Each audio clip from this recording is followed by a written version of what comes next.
Hey y'all, it's me, Martinez-Bateman. I'm the CEO of New Coyote Consulting. We're an equity and communications firm here in the Pacific Northwest. Every Monday I come on this channel and I tell you what my intention is, and then every Thursday I come back and I tell you how I did. This is Tuesday. I did record a Monday update yesterday, and I posted it, and I shared it, and I went and slept on it, and I realized that what I said in the update was not how I want to say what I meant to say. So I deleted it. And not many people saw it. And I had said something to the effect on LinkedIn earlier about queerness being our birthright, people of color, it being our birthright, and how the colonizer has come to our continents and stolen our bodies and stolen our labor and made us believe that queerness is morally wrong, or that queerness belongs to white people, and that in fact, white people inside the queer liberation movement have co-opted work done by primarily women of color, specifically trans women of color, in order to repaint the narrative as a white narrative. And that's all true. It's also still true that I don't broker bigots of any kind on this space or any space. So if you're homophobic or transphobic, that counts. So just like the white supremacists, I would ask you to leave. I don't have time or energy for that kind of shit. Google is full of ways to help you change your perspective on other cultures, other people, and other types of living. And that's not really my calling. I like to work with people who are already in the space of anti-racism and pro-trans activism and stuff like that. If you're already here for allyship, if you're already here for collaboration on liberation, those are my people, and I know it.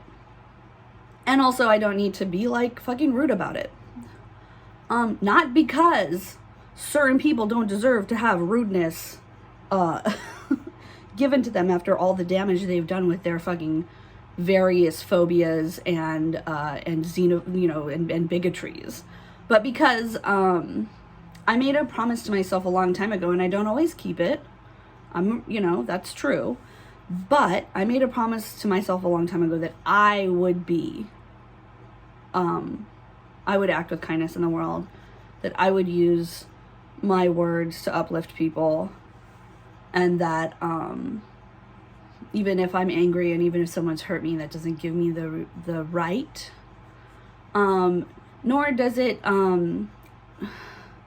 nor is someone else's bigotry powerful enough to knock me off of my path. That's really the point for me, is that I'm polite to people and I'm kind to people, and I use my words hopefully in a constructive way, not because of anything other people do.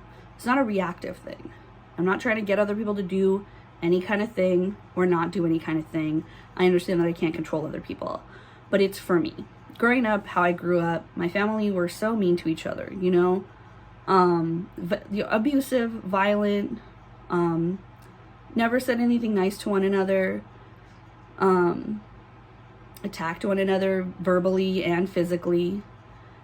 And so it wasn't until I was older that I learned that there was other ways to communicate with people and talk to them. And that I made a choice at that point that I wasn't going to use those same tactics. I wasn't going to use the same tones that my family used, and that I would be conducting myself with dignity wherever I went.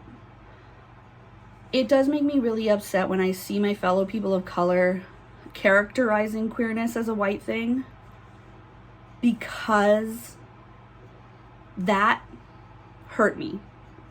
Queerness being characterized as a white thing allowed me to feel like because I was queer and non-white that there was something wrong with me. That perpetuated that feeling that there's something wrong with me. I mean, there's a lot of other things going on, obviously, in my family as well, that made me feel like an outsider and that I didn't belong in my own community. And part of that, I have to acknowledge, is my privilege of being lighter complected. There's a lot of things that I am allowed to do in certain contexts that would not be true if I were darker complected. But it does also touch on my feelings of alienation. You know, I go home to my family and my community and I don't belong because I'm queer. And I go into the world and into spaces that are white dominated. And I don't belong because I'm Mexican. And in certain places, I also don't belong because I'm queer. So I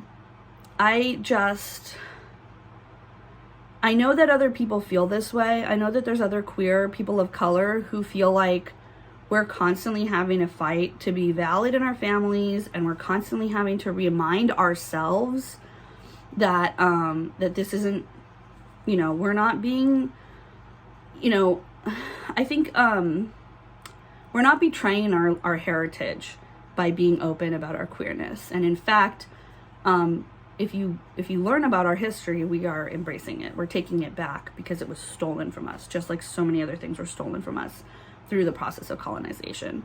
And that's what I really wanted to say. That's how I wanted to say it. I don't want to talk about other people, you know? If I'm talking about other people, I want it to be as a lens for how I conduct myself and how I conduct my business. If somebody else wants to be transphobic, that's your burden to bear. Like, that's your problem that you're going to have to overcome and solve. And it's not my business necessarily, except if it comes over here. If somebody's transphobic on my page, because this is a safe space, or as safe as I can make it. So that's why I deleted Monday's update. That's what I really wanted to say. Also, my intention for the week is to get ready for Thanksgiving, because in 2 weeks, I want to take the entire week of Thanksgiving off. So that's going to be my intention this week, and it's going to be my intention next week. I am working Monday, Tuesday of the week of Thanksgiving, and then I'm taking Wednesday to Tuesday off. So I'm hoping that will have the least impact on everyone. I also want to be clear that I'm not going to take the week off if me taking the week off means foisting my work onto other people or making things harder for other people. So that's why I have these 2-week intentions to get everything ready. All right, put your intentions down below. Don't forget to eat lunch. I will talk to you on Thursday.